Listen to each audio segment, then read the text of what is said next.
The Dralith warrior stood before the armor, and felt no fear. He was Krethvos the Unbroken, conqueror of 11 star systems. His 8 limbs had torn apart warships. His scales had deflected plasma fire. The 17 species of the Galactic Concord spoke his name in whispers. He had earned the right to stand here, in the Vault of Echoes, before the most sacred relic in known space. The armor of Kelvith waited on its pedestal, black metal that seemed to drink the light, ancient beyond measure, forged by the precursors themselves before they vanished from the universe and left only their mysteries behind. Krethvos stepped forward. The museum curator, a small furry creature from the Meln species, made a sound of protest. Guards moved to stop him. He ignored them all. "I am worthy," he said. The armor activated. Light poured from its joints. The black metal shifted, alive, aware. For one glorious moment, Krethvos felt it reaching toward him, felt the power of the precursors themselves, about to become his. Then the screaming started. It lasted 9 seconds. When it stopped, Krethvos the Unbroken lay on the marble floor. His eyes were open, but empty. His mind had been burned away like paper in a furnace. The armor went dark. The curator sighed and pressed a button on his tablet. Cleanup on level 7. Another rejection. The Vault of Echoes sat at the exact center of the galaxy. A moon-sized museum filled with things too dangerous to use and too important to destroy. The 17 species of the Concord had built it together, one of the few projects they had ever agreed upon. The armor of Kelveth was its most famous exhibit. Old Hemeth had been the curator for 43 years. He had seen 847 attempts to wear the armor. He had seen emperors and generals and psychic masters, and they had all failed. He had seen the desperate and the proud. He had seen them all fail. He gave tours now, mostly to school groups. The armor had become a tourist attraction, a curiosity, a thing to point at and photograph. The first recorded attempt was 11,000 years ago, he told the young Vorthani students gathered before the display case. A Scythian hive queen named Vexara. She believed her collective mind could handle whatever test the armor held. He pulled up a hologram. The queen's beautiful insectoid face filled the air. She touched the armor for 3 seconds. Her entire hive, 14 billion connected minds, went insane at the same moment. They tore each other apart within hours. The students shifted nervously. Good. Let them understand. Let them fear. The next major attempt came 2,000 years later. The immortal chancellor of the Keth Dominion, a being who had lived for 9,000 years, who had merged his consciousness with quantum computers, who believed he had transcended flesh itself. Another hologram, a thin figure wrapped in cables and light. The armor rejected him in 0.003 seconds. His quantum matrices collapsed. 9,000 years of memory and experience, gone like smoke. Hemeth walked slowly along the display case. The armor stood silent inside, patient, eternal. Then came the Ul Collective, 12 psychic masters who merged their minds into a single entity. They believed that shared consciousness would distribute the armor's test across multiple souls. He paused. Even after all these years, this one disturbed him. The armor accepted their approach. It tested them as one being, and it found them wanting as one being. All 12 minds were destroyed together. The collective has never attempted psychic merger again. A young Vorthani raised a tentacle. What is the armor testing for? The same question. Every tour. We don't know. The precursors left no instructions. Only a single phrase, carved into the pedestal in their ancient language. He pointed to the symbols etched into the black stone beneath the armor. It says, "For the one who carries weight without breaking." What does that mean? If we knew that, young one, someone would have passed the test by now. After the tour group left, Hemeth sat alone in his office and stared at his files. 4,217 attempts, 11,000 years. Every species in the Concord had tried. Warriors, leaders, scientists, holy figures, the ambitious, the humble, the proud, the desperate. All rejected. The armor didn't just refuse them, it broke them. It reached into their minds and found something missing, some essential quality they lacked. And then it destroyed them for their failure. The Concord had debated for centuries. What did the precursors want? Some said the armor sought strength. Others said wisdom. Others said purity of purpose. None of them were right. If strength mattered, Krethvos would have passed. If wisdom mattered, the immortal Chancellor would have passed. If purity mattered, the Scythian Queen, who had genuinely wanted to protect her people, would have passed. The armor wanted something else, something no one could name. Hemeth had a theory. He had never shared it. It was too strange, too simple, too sad. He believed the armor was waiting for someone who didn't want to wear it. Every being who approached that pedestal came seeking something. Power, glory, immortality, escape from death or failure or mediocrity. They wanted the armor to give them something they lacked. But the precursors had been the most advanced civilization in galactic history. And then they had vanished, destroyed by something so terrible that even their mighty armor could only fight it, not defeat it. What kind of being would they have trusted with their final weapon? Not the hungry, not the ambitious, not the ones who reached for power. Someone else. Someone who carried weight already.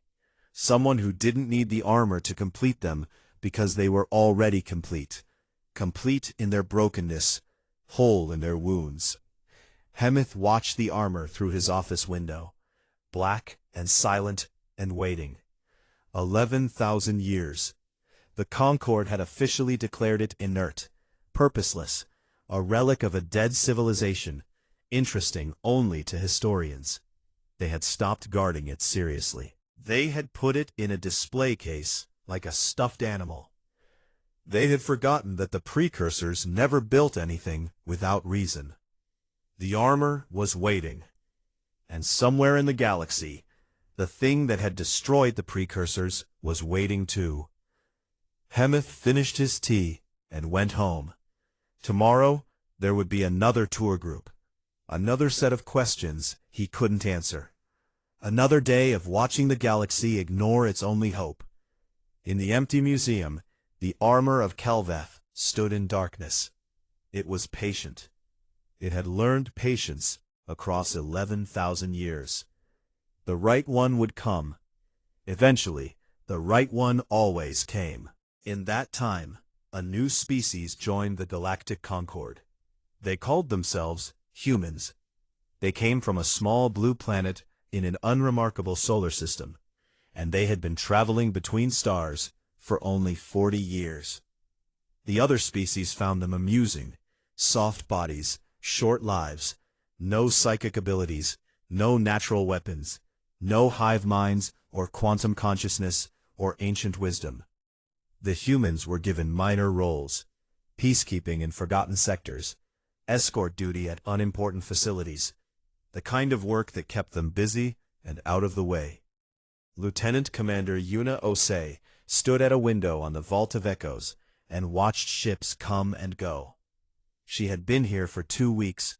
She had 46 weeks left in her assignment. She was 34 years old, born in Accra, Ghana, on Earth. She had served in the Jakarta collapse and the Valencia siege, and a dozen other places whose names meant nothing to aliens who had never heard of them. She had lost her entire fire team on Proxima Station. A hull breach she couldn't seal in time. She still heard their voices sometimes, in the moments between sleeping and waking. Lieutenant Commander, she turned.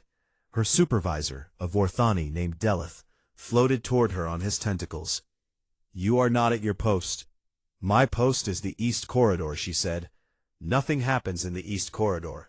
Nothing has happened in the East Corridor for 200 years. That is not the point. Copy that. She walked past him. He made a sound of frustration. She ignored it. She was good at ignoring things now. The night shift was quiet. Osei walked the empty halls of the museum, passing displays she had memorized by her third day. Ancient weapons, star maps, pieces of technology that no living being understood. She stopped at the armor of Kelveth. She had read about it in the orientation materials. The armor that rejected everyone. The test no one could pass. The tourist attraction that used to be important. Rough 11,000 years, huh? She sat on a bench across from the display case. Took out a ration bar. The armor stood silent in its glass prison, black metal absorbing the dim security lights. I get it, she said. Everyone wants something from you. Everyone thinks they deserve you. Must be exhausting. She took a bite of the ration bar. Processed nutrients. Tasted like cardboard mixed with regret. I had a sergeant once, Morrison, big guy from Texas. He said the universe runs on one rule. Everyone wants something, and most of them will lie to get it. Another bite. He died at Valencia. Took a plasma bolt meant for me. Didn't ask for anything in return. Some people are like that. Most people aren't. The armor did not respond. Of course it didn't. It was a museum exhibit. She was talking to a display case. She finished the ration bar, folded the wrapper neatly, put it in her pocket. Anyway, good talk. She stood to leave. The armor activated. Light exploded from every joint. The black metal shifted and moved. Alarms screamed throughout the entire vault of echoes, a sound that hadn't been heard in over 200 years. Osei stood very still. The armor's faceplate turned toward her. Not physically. The suit didn't move from its pedestal, but somehow she felt its attention lock onto her, like a targeting laser. Her training said run. Her instincts said run. Every survival reflex she had developed across 15 years of combat said run. She didn't run. She sat back down on the bench. So, she said, you were listening. The armor pulsed with light. Twice. 3 times. Security forces burst through every entrance. Vorthani and Dralith and Meln. Weapons raised, shouting orders in 6 languages. They surrounded the display case.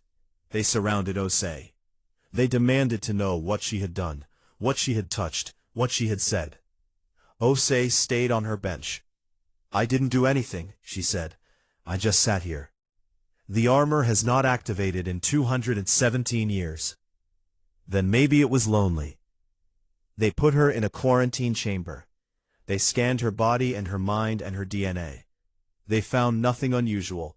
She was human, average human, no psychic abilities, no special genetics, no hidden powers. Old Hemeth came to see her. He was ancient now, moving slowly, but his eyes were bright with something she couldn't name. You spoke to it, he said. I talk to myself a lot. Bad habit. What did you say? Osei shrugged. Nothing important. Just complained about my job. Talked about someone I used to know. Ate a ration bar. Hemeth stared at her for a long moment. The armor has killed 4,000 beings who approached it seeking power. You sat on a bench and ate a ration bar. I wasn't trying to approach it. I was just tired. Exactly. He left. She didn't understand what he meant. The next morning the armor started projecting her name. Precursor symbols appeared on every surface of the vault. Walls, floors, ceilings, display cases. The symbols were ancient beyond measure, a language no living being fully understood. But the translation was clear. Yuna Osei, Yuna Osei, Yuna Osei. The armor was calling her. The Concord Council met in emergency session. 17 species argued for 14 hours, about what to do with the human lieutenant commander who had somehow awakened the most dangerous relic in known space. Some wanted her studied. Some wanted her sent home to Earth and forgotten. Some wanted the armor destroyed before it could do whatever it was trying to do. In her quarantine chamber, Osei felt something she couldn't explain. A pull, a resonance, like homesickness, but for a place she had never been. Like grief, but for something she had never lost. The armor was calling her, and part of her wanted to answer. They brought her before the council eventually. 17 different species, all staring at her like she was a bomb about to explode. "What do you want from the armor?" the Vorthani representative demanded. "Nothing. Impossible. Everyone wants something." "Then I'm no one." The Dralith representative slammed a massive fist on the table. "This human is lying. She has some hidden agenda, some secret plan. We must extract the truth." Osei looked at him. She was tired. She had been tired for years. "I lost my team on Proxima Station," she said. "All 7 of them. I watched them die because I couldn't seal a hull breach in time. I don't want power. I don't want glory. I just want to do my job and not get anyone else killed." Silence. "The armor is calling you," the Scythian representative said, its compound eyes glittering. "If you do not go to it, we do not know what it will do. If you do go to it, we do not know what will happen." "Then let me go." "You could die. You could go insane. The armor has destroyed 4,000 beings." Osei stood up from her chair. "I've watched 7 people I love die in front of me. There's not much left to destroy." She walked toward the door. The guards moved to stop her. She looked at them with eyes that had seen too much. "The armor already chose," she said. "You can study what happens when I touch it, or you can study what happens when you keep us apart. Your call." The guards looked at the council. The council said nothing. Osei walked out. She had an armor to meet. They had removed it during the emergency council session. The armor of Kelveth now stood alone in the center of the great hall, surrounded by scanning equipment and measurement devices, and 100 scientists who had studied it for centuries without understanding it. Osei walked through them all. The scientists fell silent. The equipment stopped humming. Every being in the room turned to watch the small human woman approach the most dangerous artifact in the galaxy. The armor waited for her, patient, still. "Hello again," Osei said. Light rippled across the black metal. A greeting. She stopped 3 meters away, close enough to feel the strange warmth coming off the ancient suit, close enough to see her own reflection in its faceplate, distorted and dark. "Before I do this," she said, "I need you to know something." The armor pulsed, listening. "I don't want power. I don't want to be special. I just want to stop letting people down." She reached out her hand. The armor reached back. She was somewhere else. No, she was everywhere else. 11,000 years of memory poured into her mind like water into a cup. She saw every being who had ever touched the armor. She felt their desires, their hungers, their ambitions. The Scythian queen who wanted to protect her hive, but also wanted to be worshipped as a god.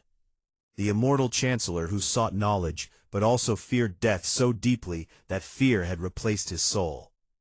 The Dralith warriors who craved glory, the Vorthani leaders who craved control, the Meln scholars who craved understanding, but could not accept not understanding. 4,000 beings, 4,000 failures. 4,000 minds reaching for the armor and finding themselves unworthy. And then she saw the precursors, tall and slender, with skin like polished silver, and eyes that held the light of dead stars. They had built wonders beyond imagination. They had conquered death and distance and time itself. And something had come for them, the hollow. She saw it, felt it, a darkness that was not darkness, an emptiness that was not empty. The hollow did not destroy, they unmade.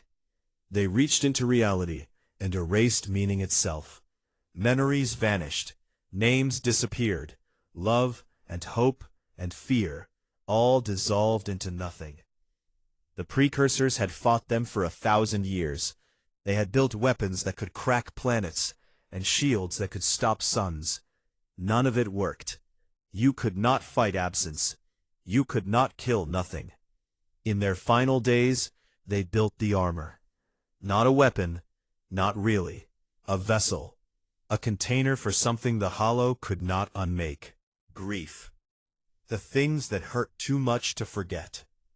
The precursors understood at last. The Hollow erased meaning, but some meanings refused to be erased. The weight of the dead, the pain of survival, the memories that cut so deep they became part of the soul. They forged the armor to hold that weight, to amplify it, to turn grief into a shield and loss into a sword. But they could not wear it themselves. They were too old, too powerful. They had lived so long, conquered so much, that they had forgotten how to carry weight. Their losses had healed, their griefs had faded. They had transcended pain, and in transcending it, they had lost the ability to hold it. So they left the armor behind, a gift and a test for whoever came after, for the species that had not yet learned to forget their dead. The armor spoke to her, in knowing. You carry your dead. Yes, she whispered, somewhere between memory and reality. They are heavy. Yes, you could put them down. You could heal. You could forget. She thought of Morrison taking the plasma bolt. She thought of Chen laughing at one of her bad jokes. She thought of Rodriguez teaching her to play cards, and Park singing off-key in the shower, and Williams always checking his weapon one more time. She thought of the hull breach, the alarm screaming, her hands moving too slow. The cold emptiness of space taking them one by one, while she watched. No, she said, I can't put them down. They're mine. This is why you are worthy. Not because you are strong, because you will not let go. Light exploded through the hall. Every scientist was thrown backward. Equipment shattered.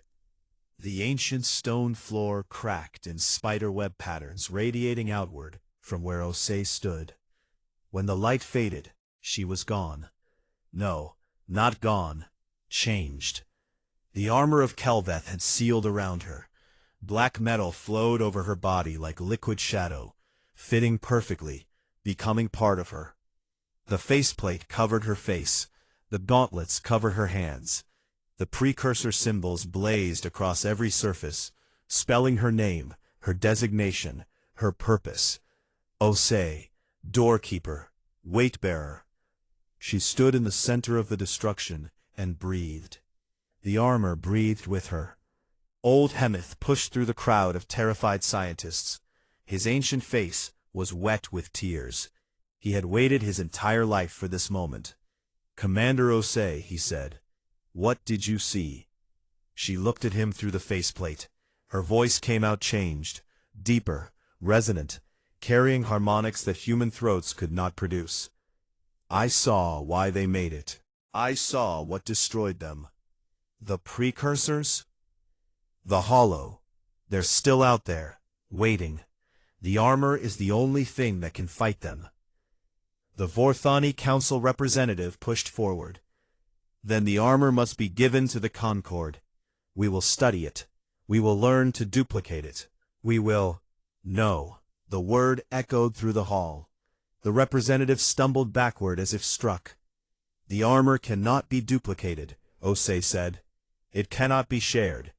It chose me because I carry what it needs. Grief, loss, the weight of the dead. You cannot manufacture that. You cannot steal it. It must be earned. We cannot allow a single human to control. The armor moved. One moment Osei stood still. The next moment she stood directly in front of the representative, her faceplate inches from his face. You allowed 4,000 beings to die, trying to claim what was never meant for them. You turned the last hope of the precursors into a tourist attraction. You forgot the warnings they left behind. She stepped back. I don't want to control anything, but the armor has shown me what's coming. The Hollow devoured the greatest civilization in galactic history. They will devour you too, all of you, every species, every world, every memory and dream and hope. Silence, absolute silence, unless someone stops them. She walked toward the exit. The crowd parted before her. No one tried to stop her. No one could stop her. At the door, she paused. I need a ship, she said. The armor knows where I have to go. They gave her a ship, not because they wanted to, because they were afraid not to. The armor had chosen, and the armor was the only connection to the precursors that still functioned. If Osei said she needed to go somewhere, then perhaps she was right. Perhaps the Hollow were coming. Or perhaps she was insane. Perhaps the armor had broken her mind like all the others, just in a different way. Either way, they could not stop her. She stood in the small human vessel and felt the armor humming against her skin. It was not clothing.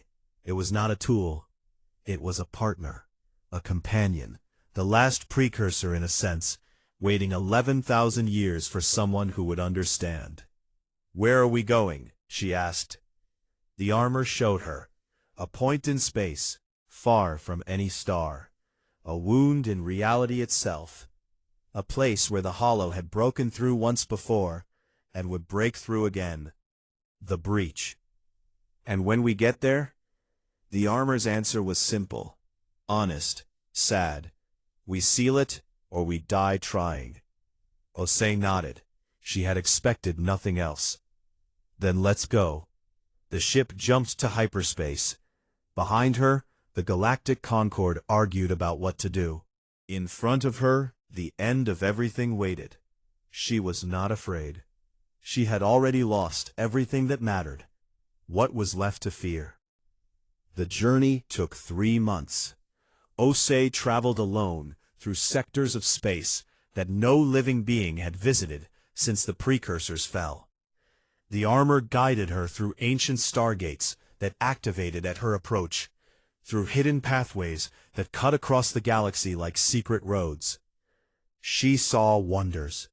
Precursor stations hanging in the void, still powered after 11,000 years, waiting for someone to return. Cities built inside stars, protected by shields that laughed at heat and radiation. Gardens of crystal growing on asteroids, each crystal holding a preserved memory of a civilization that had forgotten how to die. And she saw the scars. Places where the Hollow had touched, empty sectors where stars should have been. Planets reduced to dust, not exploded, not burned, just unmade, as if the universe had forgotten they existed. How do you fight something that erases? She asked the armor one night, floating in the observation deck while stars drifted past. You don't fight it. You hold against it. What's the difference? Fighting is trying to destroy your enemy. Holding is refusing to be destroyed. She thought about that for a long time. The precursors couldn't hold. The precursors forgot how to hold. They transcended pain. They healed their wounds. They became perfect. Perfection cannot hold. Only broken things can hold. Osei looked at her hands. Human hands, wrapped in alien metal, small and fragile and mortal. Because broken things know how to survive being broken. Yes. The Concord tried to contact her. Messages arrived daily. Demands, threats, pleas, arguments. The Vorthani wanted her to return. The Sci-Fi wanted to study her. The humans wanted her to come home and be a symbol, a hero, a propaganda tool. She ignored them all. But one message got through. A private channel, heavily encrypted, from Earth. Yuna, its mom. She sat very still. I don't understand what's happening. They say you stole some alien artifact. They say you're dangerous now. They're showing your picture on the news, calling you a criminal or a savior, depending on who's talking. A pause. Her mother's voice, thick with something Osei couldn't name. I just want you to know, whatever you're doing, I trust you. You were always the one who did what needed doing, even when it hurt, even when no one else understood. Another pause. Come home when you can. I'll make groundnut soup, your grandmother's recipe. The message ended. Osei sat in the silence for a long time. The armor waited. Patient, understanding. I can't go home, she said. Can I? The breach is growing. Every day it remains unsealed. More of reality is unmade. If you turn back now, your home will be gone within a decade. And if I go forward? The armor was silent, which was answer enough. She found the precursor archive 2 weeks from the breach, a massive station hidden in the shadow of a dead star. Inside, she found records, journals, the final words of a species that knew it was dying. We tried everything, weapons that could unmake matter itself, shields that existed outside of normal spacetime. We even tried to negotiate, to communicate with the Hollow, to understand what they wanted. They want nothing. They are nothing. They are the opposite of existence, and they hunger for what they are not. The armor is our last hope. It holds what we cannot hold, the weight of loss, the pain of memory. These things the Hollow cannot touch. They unmake meaning, but grief has no meaning to unmake. It simply is. The one who wears the armor must become a door. They must stand in the breach and hold it closed with everything they have lost. Their pain becomes the lock. Their grief becomes the seal. We could not do this. We had forgotten how to grieve. Our dead were too distant. Our wounds had healed too long ago. We hope, we pray, that someone younger will find this. Someone who still carries their dead. Someone whose wounds are fresh enough to burn. Someone broken enough to hold. Osei read the words 3 times. Then she asked the question she had been avoiding. How long does the holder last? Unknown. The precursors never found a wearer. The theory was never tested. Best guess. The breach is a wound in reality. Holding it closed requires constant resistance. The strain would be significant. Will I survive? The precursors believed the first holder would last approximately 100 years before their psyche collapsed. They planned to train replacements. 100 years, alone, in a hole in the universe. Yes. She laughed. It was not a happy sound. And if I don't do it? The breach will expand. Within 50 years it will reach the first inhabited systems. Within 200, the galaxy will be empty. Within 1,000, the universe itself will forget it ever existed. Osei stood in the archive of a dead species and felt the weight of everything pressing down on her shoulders. She thought about running, about going home, about her mother's groundnut soup and the smell of rain in Accra, and all the small, precious things she would never experience again. Then she thought about Rodriguez teaching her cards, about Williams checking his weapon one last time before the hull breach took him. They hadn't run. They had done their jobs. They had held the line until they couldn't hold any more. She could do no less. "Show me the way," she said. The armor pulsed with light. Gratitude, sorrow, understanding. This way. The breach was beautiful. She hadn't expected that. A wound in reality should be ugly, dark and twisted and wrong. But the breach glowed with colors that had no names, swirling patterns of light and darkness that made her eyes water and her heart ache. It was the size of a gas giant, a hole in space where space should not have holes, and through it she could see nothing, true nothing.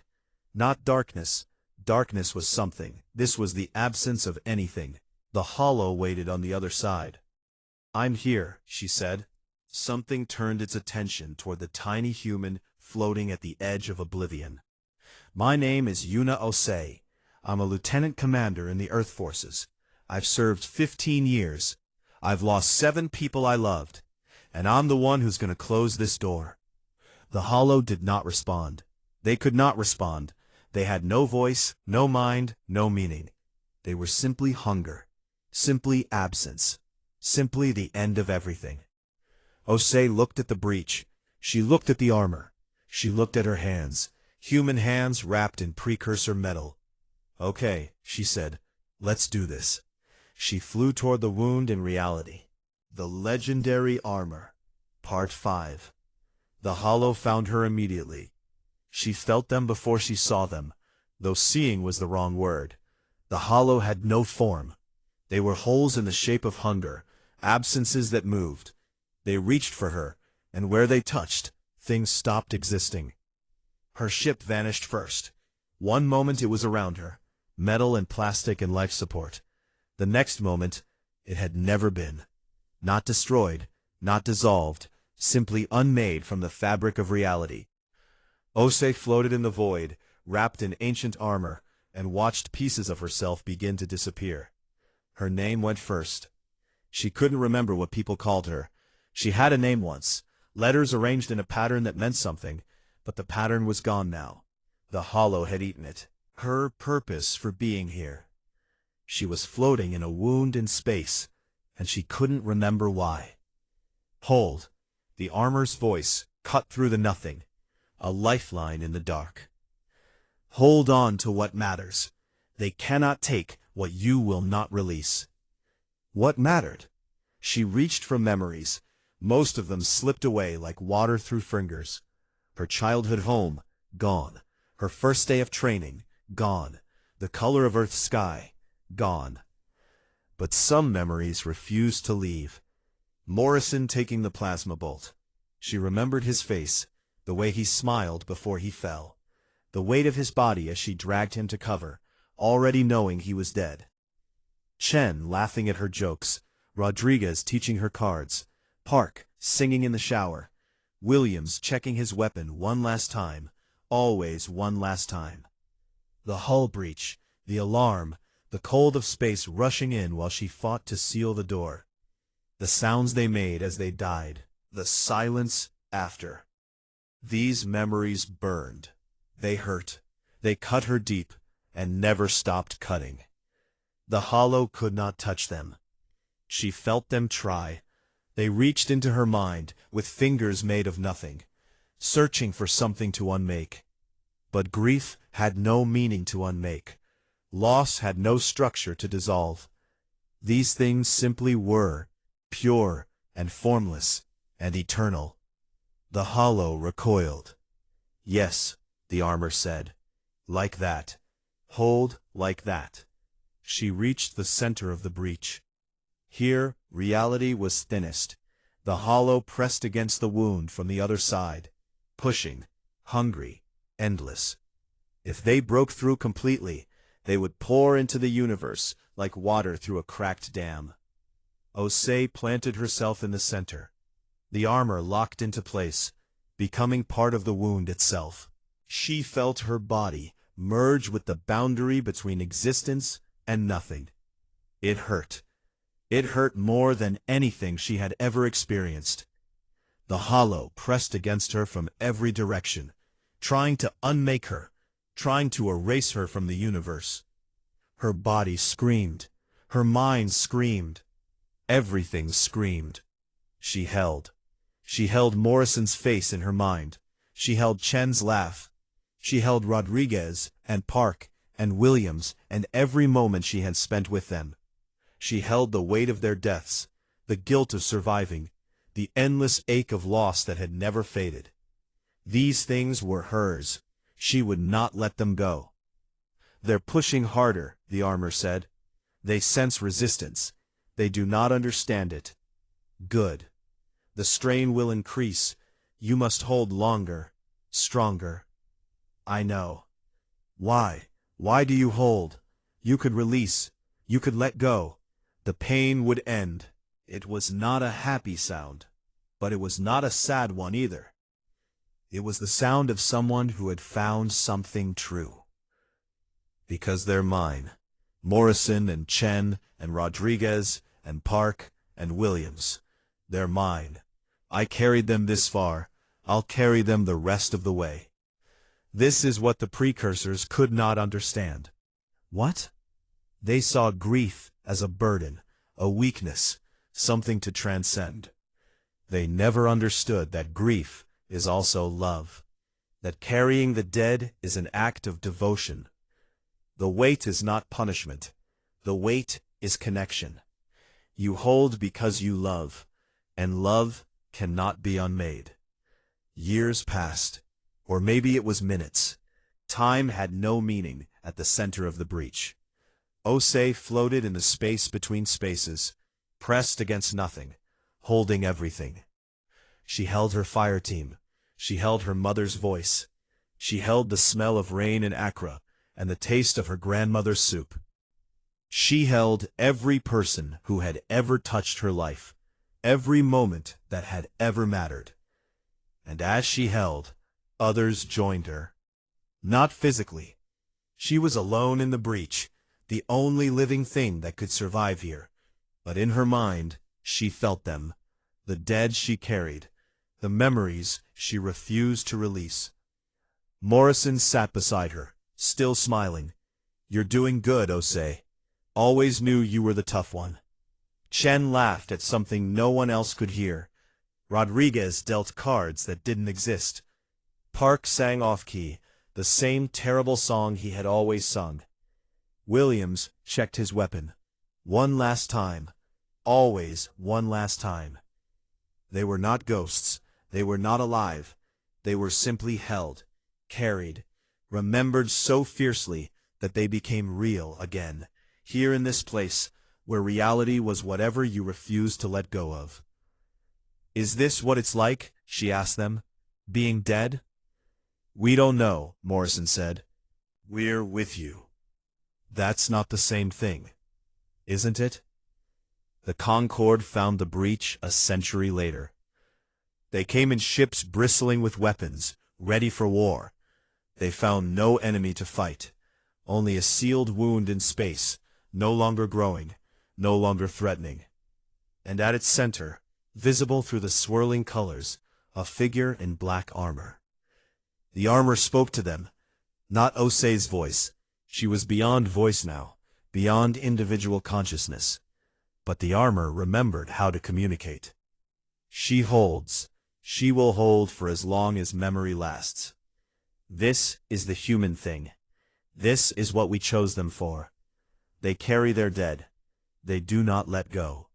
The hollow cannot unmake what love refuses to release. 1,000 years passed. The galactic concord changed. Species rose and fell.